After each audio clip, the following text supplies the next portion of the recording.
নমস্কার বন্ধুরা, ছোটখাটো রান্নাঘরে আপনাদের স্বাগত। আজকে আমি বানাবো কচু দিয়ে আলু দিয়ে তরকারি। এখানে একটা মানকচু আছে, এই মানকচু দিয়ে আলু দিয়ে তরকারি রান্না করব। প্রথমে কচুটাকে এইভাবে কেটে নেব।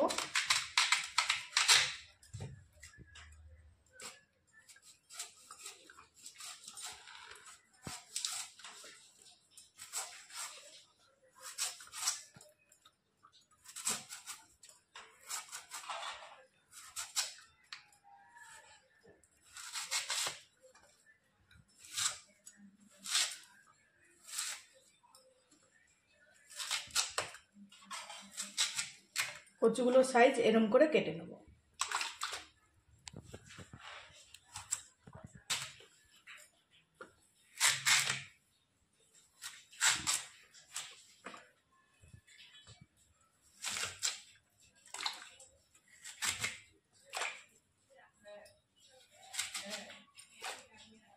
এবার কেটে নেব একটা বড় আলু।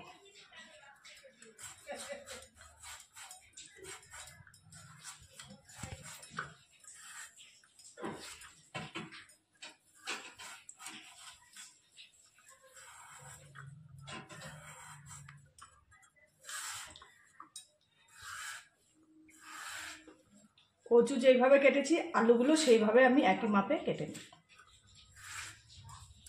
এই গরমে হালকা পাতলা করে একটা কচুর রেসিপি আপনাদের কাছে দেখাবো।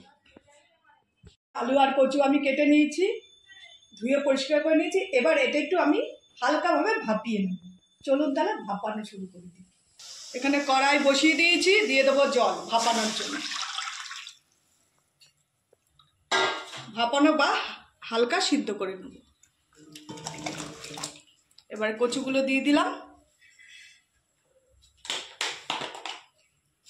সামান্য পরিমাণ একটু লবণ দিয়ে দেবো, যাতে ভিতরে কচু আর আলুর ভিতরে লবণটা ঢোকে। এবার একটা ঢাকনি দিয়ে ঢেকে দেবো। মিনিমাম 15-20 মিনিট আমি একটু সিদ্ধ করে নেবো আর কি। কচু তরকারিতে দেওয়ার জন্য মশলা বেটে নেব। এখানে আদা আর কাঁচা লঙ্কা নিয়েছি, আমি বেটে নেবো। লাল লাল 4টে কাঁচা লঙ্কা আর আদা।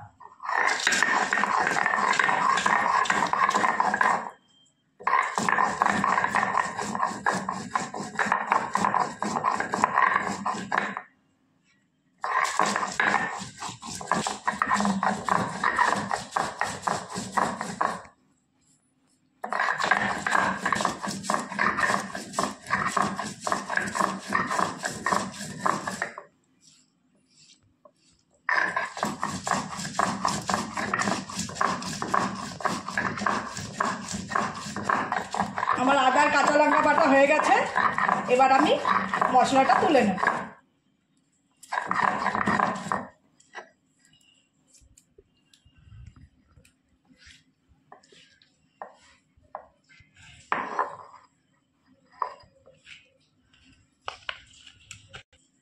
মশলা তুলে নিয়েছি, আর এখানে দুটো ছোট সাইজের টমেটো কুচি করে নিয়েছি। এবার ঢাকনিটা তুলে দেখে নেব আলু কচুটা কতটা সিদ্ধ হয়েছে। আলু আর মানকচু আমার সিদ্ধ হয়ে গেছে। এবার আমি নামিয়ে নেব। এদিকে কচুর তরকারি রান্না করার জন্য কড়াই গরম করতে দিয়ে দিয়েছি। দিয়ে দেবো পরিমাণ মতো তেল। আলু মানকচুর তরকারি রান্না করার জন্য ফোড়নে দিয়ে দেবো আমি তেজপাতা। দিয়ে দেবো 2টো শুকনো লঙ্কা আর দারচিনি আর গোটা জিরে। ফোড়ন লাল লাল হয়ে গেছে। এবার দিয়ে দেবো আদা জিরা বাটা আর টমেটো কুচি।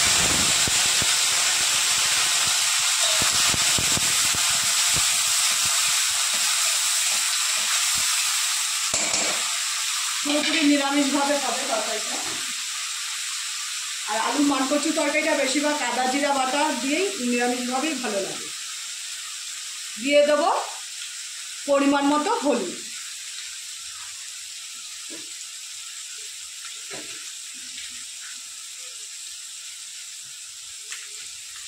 দিয়ে দেবো পরিমাণ মতো জিরের গুঁড়ো।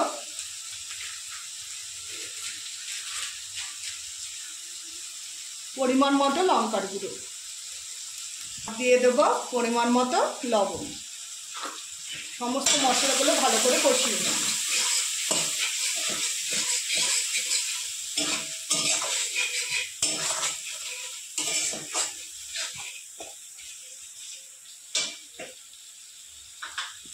স্বাদের জন্য দিয়ে দেবো একটু চিনি,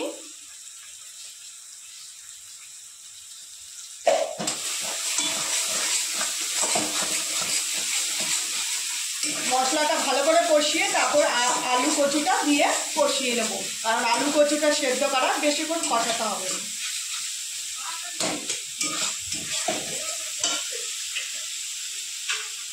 বন্ধুরা, মশলা আমার কষানো হয়ে গেছে, এবার দিয়ে দেব সেদ্ধ করা আলু আর কচু। আলু আর কচু পুরো সেদ্ধ হয়ে গেছে, কিছুক্ষণ কষিয়ে জল দিয়ে দেবো।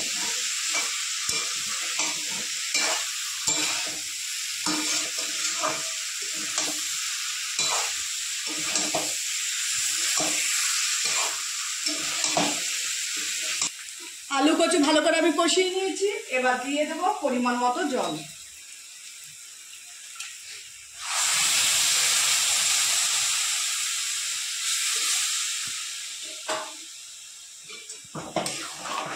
ঝোলটা ভালো করে ফুটে আসলেই ঘি গরম মশলা দিয়ে নামিয়ে নেব, যেহেতু আলু আর কচু একদম সেদ্ধ।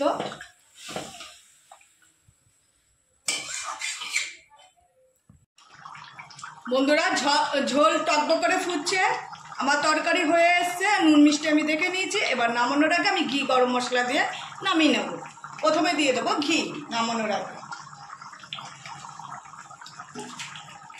আর দিয়ে দেবো গরম মশলা।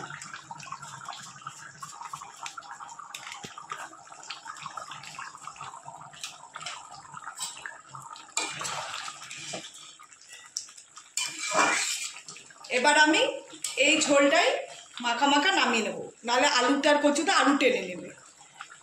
এবার গ্যাসের ওভেন বন্ধ করে নামিয়ে নেব।